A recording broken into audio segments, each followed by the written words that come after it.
Como que você avalia, do ponto de vista jurídico, essa tentativa do governo Trump de proibir que estudantes estrangeiros ingressem ou ainda que permaneçam na Universidade de Harvard? E já adianto, essa decisão fere alguma norma internacional? João, vamos começar desde o começo para as pessoas que nos acompanham, para elas entenderem o que aconteceu. Houve uma discussão lá atrás, no começo do mandato do Donald Trump, quando ele pediu para Harvard colocar uma lista, apresentar uma lista, não só Harvard, mas outras universidades também, com quais eram as pessoas que estavam fazendo parte das manifestações pró-Palestina. Começou essa história por aí, tá? Onde, nessas manifestações, nós tínhamos, sim, muitas pessoas ali que, inclusive, estavam defendendo o Estado Islâmico, defendendo os Houthis, defendendo o Hamas, principalmente o Hamas. Então, assim, nós tínhamos bandeiras de organizações criminosas dentro dessas manifestações. Isso é real, isso realmente aconteceu e isso a Casa Branca se manifestou imediatamente. Com relação a isso, todo mundo vai dizer, poxa, mas se você está dentro do Brasil, se você é um estudante, está estudando dentro do Brasil e começa a fazer propaganda aqui de um inimigo nosso ou de uma organização terrorista, se você está dentro da USP com uma bandeira do PCC, obviamente você está cometendo uma infração e principalmente se aquela infração é contra os valores e a legislação daquele país, você está violando. Eu tenho certeza que qualquer pessoa vai concordar. Porém, o que aconteceu depois? Você vai ver que alguns pontos começaram a ser direcionados especificamente a Harvard, como, por exemplo, a solicitação de todos os cadastros de todos os alunos com as suas notas e documentos pessoais, tá?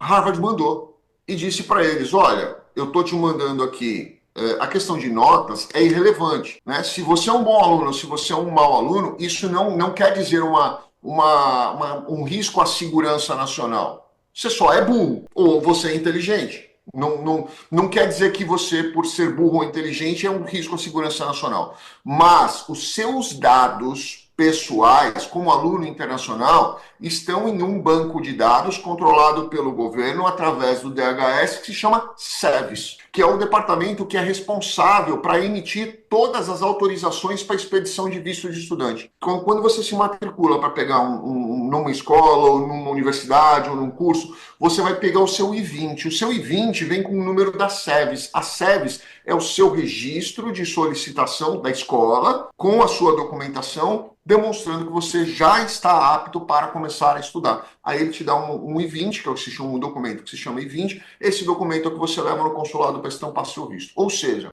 o órgão do governo já tem os seus documentos duas vezes. A primeira, quando você fez a solicitação e expedição da SEVES, e a segunda, quando você levou no consulado para o consulado estampar o seu visto. Então, quer dizer, o que Harvard disse foi, eu não vou te dar isso porque você já tem isso. O que eu posso te dar é uma lista de quem são as pessoas que estão na manifestação. E Harvard mandou essa lista para o governo. Só que o governo disse que não era aquilo que ele queria outros documentos, que eram documentos pessoais. Harvard ficou, mas você já tem. E você tem não só na SEVES, como também nos consulados.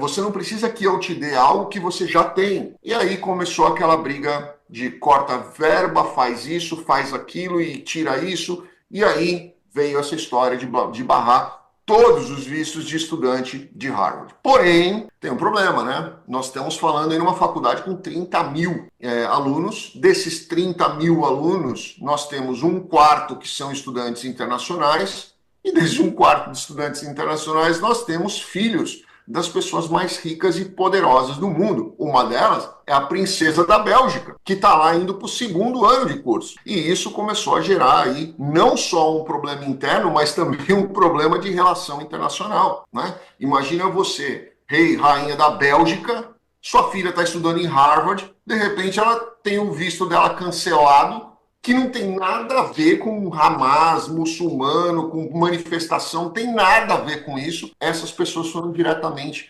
afetadas. Então, isso foi o principal motivo onde você vê que essa decisão ela não tem o menor sentido. E começou-se a questionar muitas vezes por que Donald Trump está com essa fissura em cima de Harvard, que está desde o começo do mandato dele. E aí, hoje de manhã, saiu uma entrevista com uma secretária de Harvard dizendo que a única razão que ela consegue enxergar para tamanho pressão em cima de Harvard por parte do Donald Trump, que não, a gente não vê a mesma coisa nas outras universidades, é porque o Barron Trump, filho dele, filho mais novo dele, foi negado. O currículo dele foi negado para que ele fosse aluno de Harvard. Então, que aí criou-se essa especulação da teoria de conspiração, dizendo que ele tem aí uma questão pessoal com Harvard, que rejeitou o filho dele e que efetivamente isso gerou uma frustração nele e agora ele quer, de qualquer jeito, criar problemas para Harvard. Isso é o que hoje a gente vê nos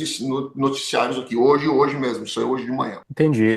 Você falava a respeito da segurança nacional, né, que é a justificativa do governo Trump. Mas, ao mesmo tempo, a universidade fala que essa medida do governo representaria, pelo menos, uma violação da primeira emenda da Constituição dos Estados Unidos, que fala sobre liberdade. Nós, aqui na Ouro Verde, já comentamos várias vezes sobre esse assunto. Você concorda com essa alegação da universidade?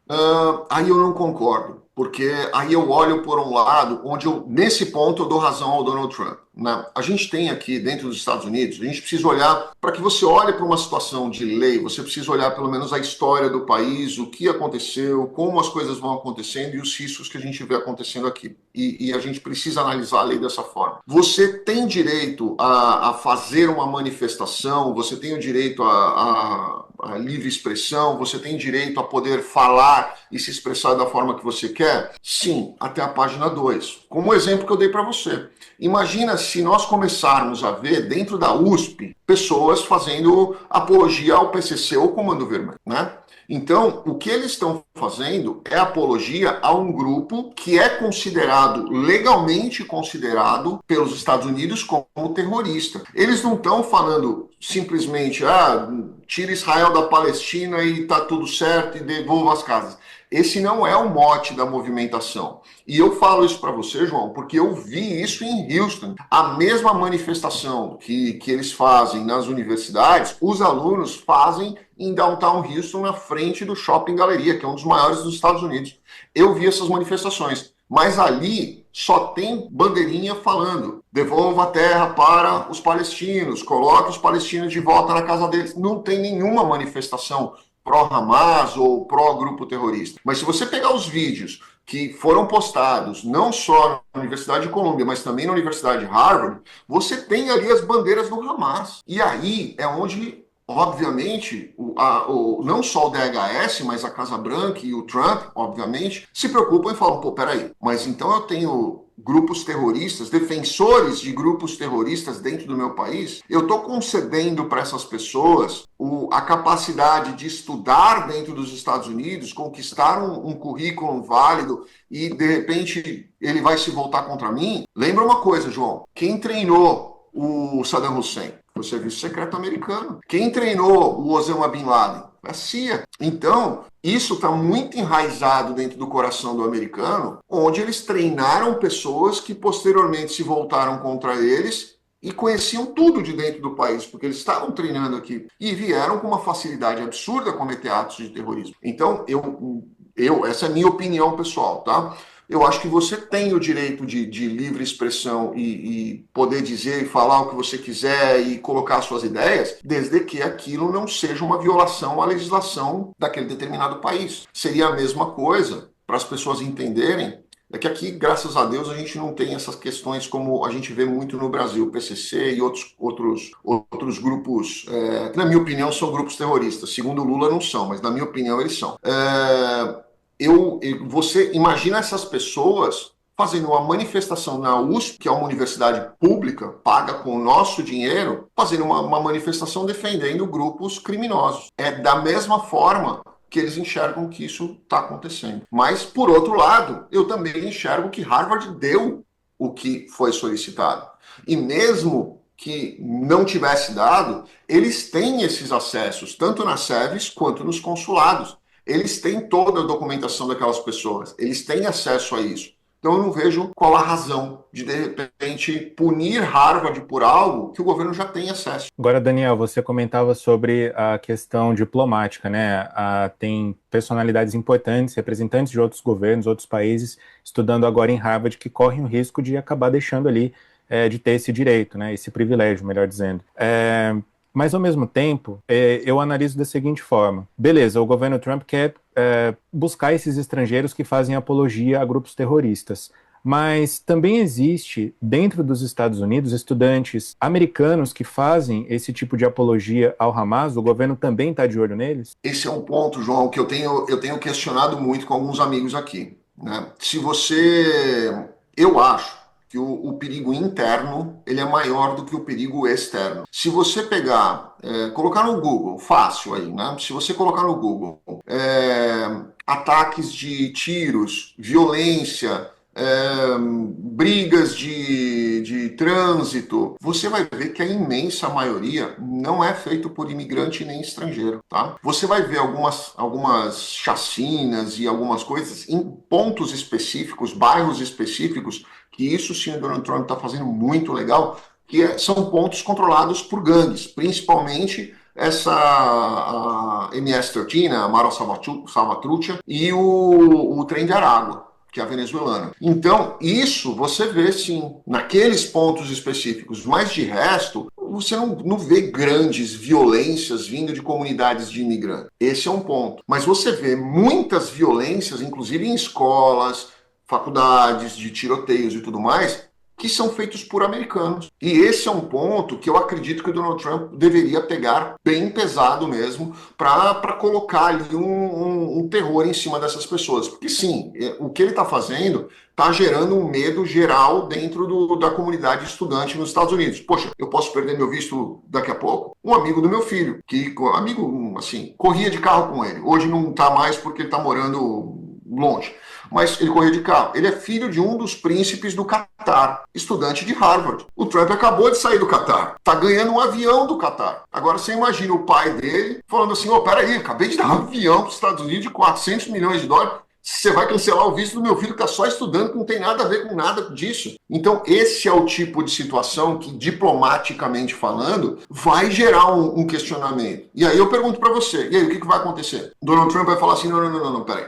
Nós vamos cancelar os outros 7 mil, mas esses dois aqui da princesa e do filho do príncipe, não, esses aqui a gente não vai mexer. Mas cadê a legislação aí? Cadê a igualdade das pessoas? Entendeu? Esse é o ponto em que hoje se questiona muito. Peraí, vamos bater em todo mundo? Então, se nós vamos bater em todo mundo porque estudante é criminoso, nós vamos falar também que todo cidadão é criminoso. Porque um cometeu um crime, atrocidade, então quer dizer que a gente vai generalizar por causa de todos? Não. Vamos em cima daqueles específicos e vamos cancelar os vistos daqueles específicos. Donald Trump já tem esses dados. Já está na SEBS, já está no consulado. Ele sabe aonde ele tem que ir. Aquilo ali cancela, acabou, sem atingir os outros, que não estão fazendo nada. Beleza, então essa decisão ela foi barrada pela justiça, pelo menos por enquanto. Mas quais seriam os impactos caso essa proibição do presidente Trump tivesse de fato entrado em vigor, especialmente para mais de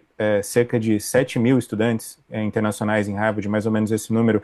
Caso tivesse entrado em vigor, o que aconteceria com eles? Eles seriam deportados? Inferno, João, inferno, porque olha o tamanho do problema. Olha o tamanho do problema. Nós estamos em maio, hoje 26 de maio. Sabe quando terminam as aulas das faculdades? Na primeira semana de junho. Se você perde o seu status agora, você não vai ter tempo de sair dos Estados Unidos com o seu diploma na mão.